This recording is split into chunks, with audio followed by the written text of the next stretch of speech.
Chapter 2. Feeling the heat. Building another nest of paper and cardboard. In the bottom of the log basket, there are a few dry twigs.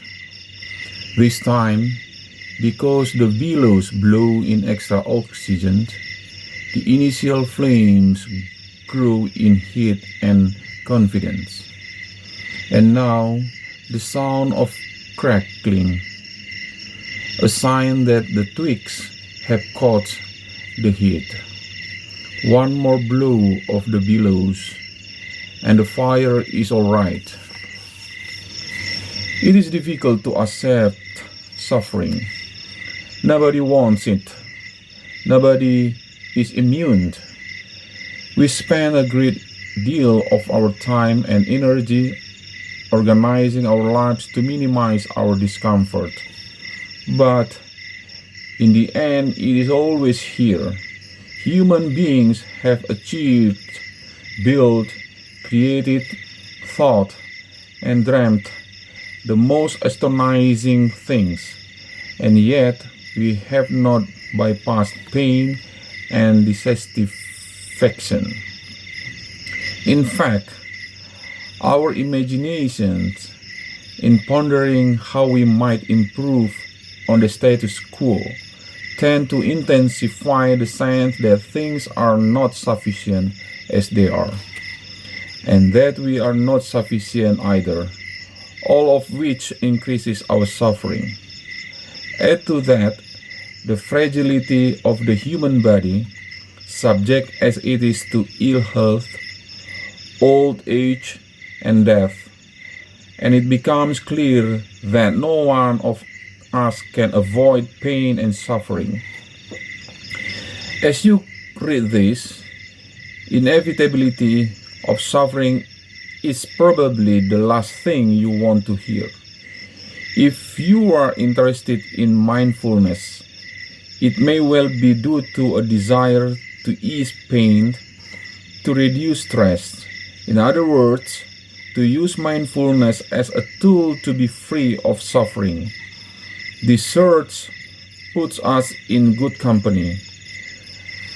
2,500 years ago, a young man, when confronted for the first time by someone who was old, another was ill, and yet another who had just died, decided that he must find a way to overcome human misery.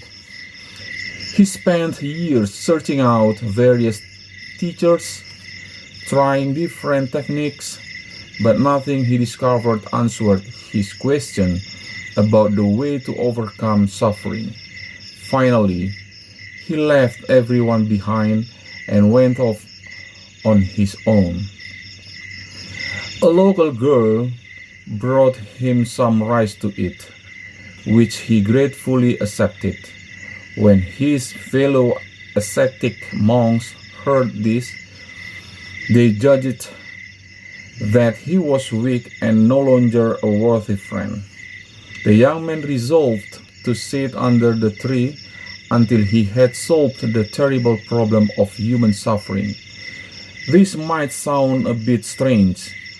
If you are worried about other people, isn't it better to do something? But the young man realized that he needed to begin with understanding. Without understanding the why, he knew he could not reveal the how. How can this suffering be overcome? Perhaps you know by now that this is the story of the Buddha. Buddha means one who is awake. He was not any kind of God, nor did he speak of God. He was a human being, just like you and me. What this young man realized early one morning was this: there is suffering in the world. There are reasons that we suffer: desire, aversion, ignorance. There is a way not of suffering. The way out of suffering is by following what he described as an eightfold path in life, which includes having skillful views, skillful thoughts, skillful speech, skillful actions, skillful effort, skillful concentration, skillful mindfulness, and an appropriate livelihood. Simple, isn't it? Although these days mindfulness is taught in non-spiritual contexts as a series of practical tools, it is helpful to appreciate its origins. One young man several hundred years ago in northern India who wanted to understand and alleviate the suffering of all of us. In essence, our own journey is not much different. We find ourselves in the midst of a life that is sometimes difficult and often feels beyond our control.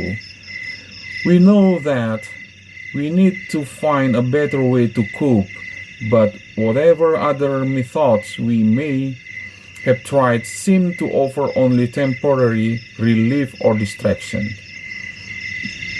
And then we read an article or hear something on the radio about something called mindfulness.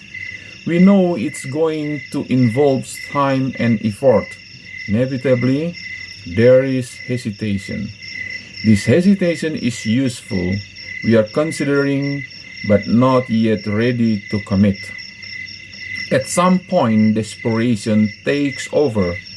We are so depressed or so anxious or in such pain that we know we must find a different way to live. Our desperation is the key that makes transformation possible. Our suffering gives us a license to let go of things that are making us worse. Our suffering is what makes us willing to change how we live.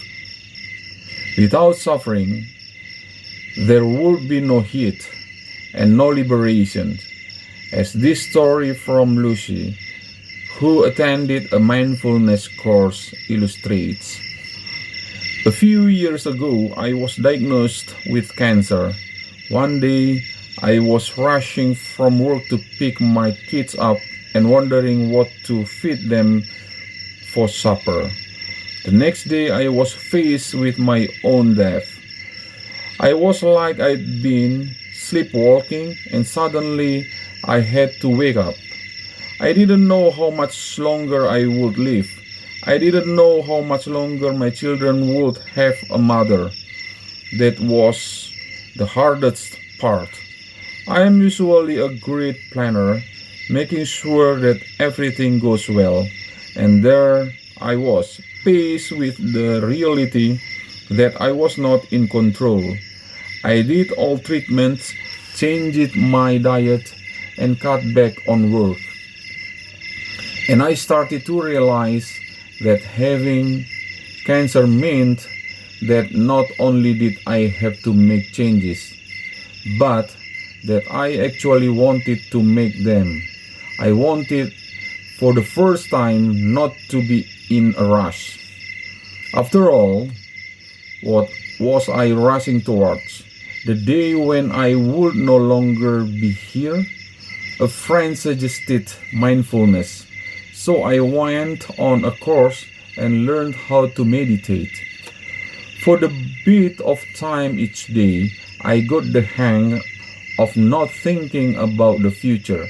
I actually found that I could enjoy the present even when it seemed like nothing was happening.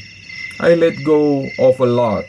I started to listen more deeply to my children, to just spend time with them, because I realized that it was so precious. Of course, I still get tired and cross and anxious, but I have also learned to be present and to really appreciate this life that I have been given. Now, looking back on things, I sometimes think that having cancer has actually made my life better. Lucy's experience is a lesson from all of us. We don't generally let go of things until we are forced to. And yet, in the letting go, we are able to experience more spaciousness, greater freedom, and the possibility of being truly alive.